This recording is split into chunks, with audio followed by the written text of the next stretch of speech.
বিদ্যাসাগর কি কখনো কোনো বিধবা বিবাহের বিরোধিতা করেছেন?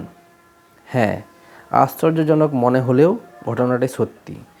তবে ঠিক বিরোধিতা নয়, তিনি একবার একটি বিধবা বিবাহের বিষয় থেকে নিজেকে সরিয়ে নিয়েছিলেন এবং এই সূত্রেই ঘটে গিয়েছিল বীরসিংহ এবং বিদ্যাসাগরের চিরবিচ্ছেদ। সালটা বাংলার 1276 সন। আশ্বিন সংখ্যায় বামাবোধিনী পত্রিকা জানাচ্ছে যে সম্প্রতি জাহানাবাদে একটি বিধবা বিবাহ ঘটে গেছে। পাত্র কেচকাপুর স্কুলের প্রধান পণ্ডিত মুচিরাম বন্দ্যোপাধ্যায় এবং পাত্রী ক্ষীরপাই এলাকার কাশীগঞ্জ নিবাসী কাশিরাম পালোধির কন্যা মনমোহিনী দেবী।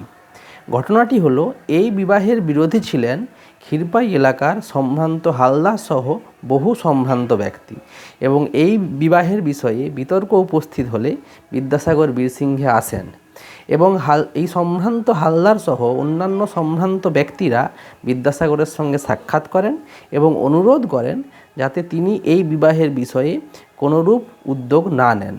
কোনো এক অজ্ঞাত কারণে বিদ্যাসাগর তাদের কথা দেন যে তিনি এই বিবাহের বিষয়ে কোনোরূপ সংশয় রাখবেন না।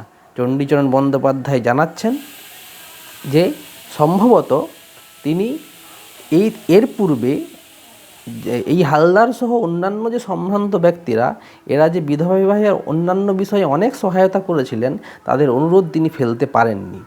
যদিও ঈশানচন্দ্রকে বিদ্যাসাগর জানিয়েছিলেন এই বিবাহ সম্পূর্ণরূপে শাস্ত্রসম্মত এবং ন্যায়সঙ্গত। এতেও এই বিবাহ আটকে থাকেনি। বিদ্যাসাগরের ভাই ঈশানচন্দ্র চাঁদা তুলে এই বিবাহ দেন। এই ঘটনায় অত্যন্ত বিরক্ত হন বিদ্যাসাগর এবং এর পরবর্তীকালে তিনি বীরসিংহের সমস্ত স্কুল, নারী স্কুল এবং চিকিৎসালয় সহ সমস্ত বিষয়ের বন্দোবস্ত করে চিরদিনের জন্য বীরসিংহ ত্যাগ করেন।